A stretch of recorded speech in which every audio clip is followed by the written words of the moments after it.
Welcome back to Young NFL Analyst Day 3, and today we're going to be talking about the Los Angeles Chargers. The Los Angeles Chargers season ended last year in the regular season. It ended in the final game of the regular season on Sunday Night Football against the Las Vegas Raiders, in which everything seemed to go right for both teams to make the playoffs. All that needed was a tie and both teams would make the playoffs, and the Chargers and Raiders seemed as if they were going to hit that in overtime until the Chargers called a timeout and brought in their defensive run stopper Linval Joseph. The Raiders then decided to run right at him with Josh Jacobs in the backfield. He gets them in field goal range. Daniel Carlson hits the game winner, and now the Chargers season is ended. Now the Chargers are looking to the future. So what do? They brought in a new offensive coordinator in Joe Lombardi and a new special teams coordinator in Ryan Ficken. Now you've got looking at this roster construction of how they're going to come in with this new offense coordinator and how he's looking to build it. So you've got Chase Daniels as your backup quarterback. He's your veteran. You've got Justin Herbert, the star of the team, as your starting quarterback, and Eaton Stick, your third-string quarterback, who has seemed to just stick on this team. He hasn't really shown too much on the field in regular season games, but the Chargers have seen something from him that hasn't been shown to us yet, where you can say that he has found his spot on this roster. Now looking at the running backs and fullbacks, you've got five. That's Austin Ekeler, Isaiah Spiller, the rookie. Then you've got Joshua Kelly and Larry Roundtree. Now you're looking to your fullback. That's Gabe Nayers.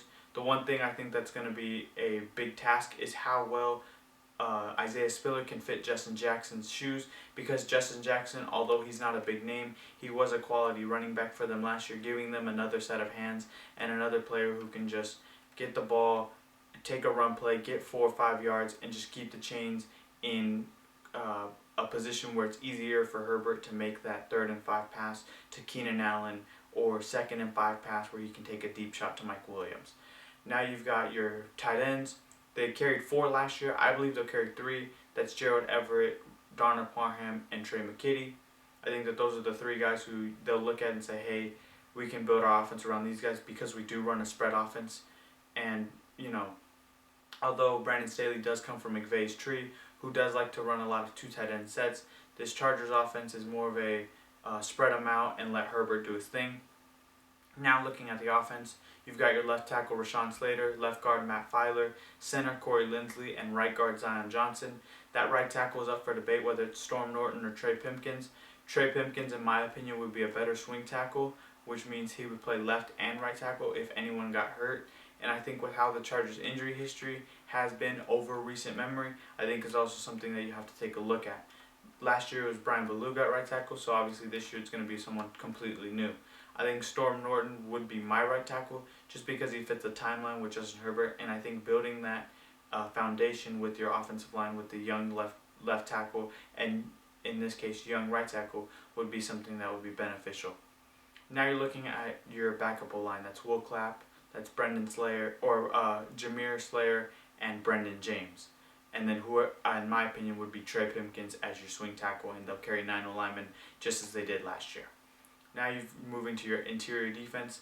That'll be Sebastian Joseph Day, who Brandon Staley has brought from Los Angeles. Brandon Staley being a defensive guy, he's going to most likely try to get more of those Los Angeles Rams moving over to Los Angeles, or staying in Los Angeles, but now putting on a different jersey in the Chargers. And then you've got Morgan Fox, who also was a former Ram. You've got Jerry Tillery, who was a Charger last year, Austin Johnson, and Atito Ogbonnia.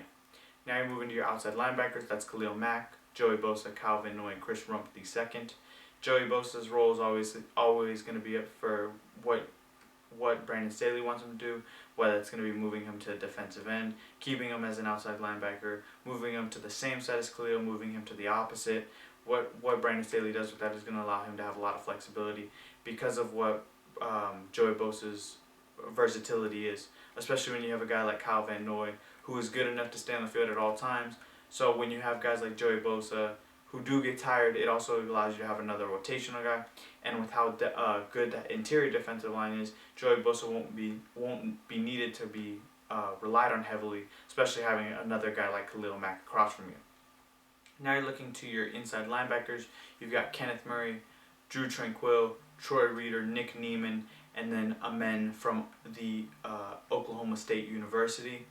Now you've got your 6 cornerbacks. That is J.C. Jackson, Asante Samuel, Michael Davis, Bryce Callahan, Jasir Taylor, and Tavon Campbell. That's one of the best cornerback groups that I've seen, and it starts with J.C. Jackson, a really good corner that was talked about in New England, but was overshadowed by Stephon Gilmore. Then you've got Asante Samuel and Michael Davis. Asante Samuel being one of the young and up-and-coming cornerbacks in the AFC.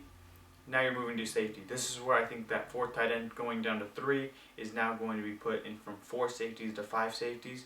Derwin James, Nasir Adderley, J.T. Woods, Mark Webb, and Aloy Gilman. I think that that's actually something that is going to be needed because of how much injury history Derwin James does have, and you can kind of put him on a load management setting where he doesn't necessarily have to be playing every single snap, but rather can rest himself in certain spots so he doesn't have those injuries come up. Now you're looking to your special teams. With the new special teams coordinator, Sam Ficken, he's brought in a new long snapper, new punter, that's Josh Harris and J.K. Scott, and he also has a kicker battle on his hands. He has Dustin Hopkins versus James McCourt. He has Dustin Hopkins, who was 90% for the Chargers last season. His only misses were from 50+, although he was 30 of 32 as an extra point, which was 93.8%. And as a career, he is an 84.6% field goal maker, and with Washington, he was an 84% field goal kicker. James McCourt, on the other hand, is an undrafted free agent from college football. He is 4 for 8 from 50+. He has 1 miss under 50 yards, which was 20 to 29 yards. And then he hasn't missed an extra point since freshman year, although those kicks are from the 2-yard line, which comes out to be a 19-yard field goal once you snap the ball past it 7 yards back to your holder, and then your kicker will kick it from there, and the end zone being 10 yards allows it to be a 19-yard field goal. Now, with that all being said, there's a few question marks that still need to be brought over going back to the defense. That's Kyle Van Noy's role, and that kind of coincides with what I talked about with Joey Bosa, him being moved outside and inside. That means Kyle Van Noy may have to be that outside linebacker.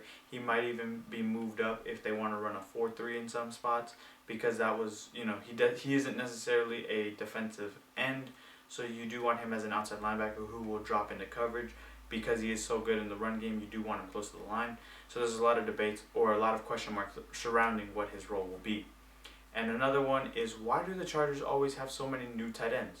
You have another new one where it was first Hunter Henry, then it was Jared Cook, and now it's going to be Gerald Everett. Now, with all this being said, Justin Herbert really hasn't had a lot of continuity.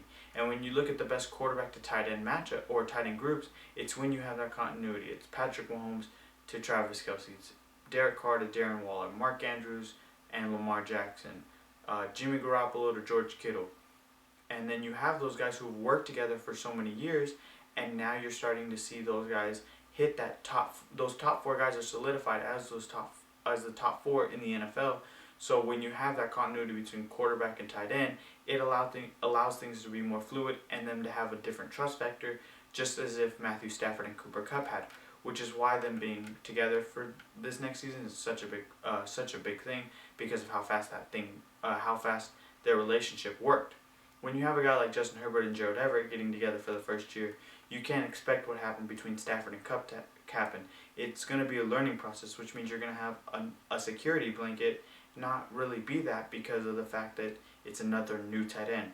And I think that that's something that's going to be needed in Herbert's career, is a solid tight end that they did have at one time in Hunter Henry, but decided to let him go off to New England. And that wraps it up for the Los Angeles Chargers. I think they'll, make it to the playoffs. I don't know how far they get into it. Matchups will be the deciding factor there, but I do believe that they'll be one of those teams in the fight.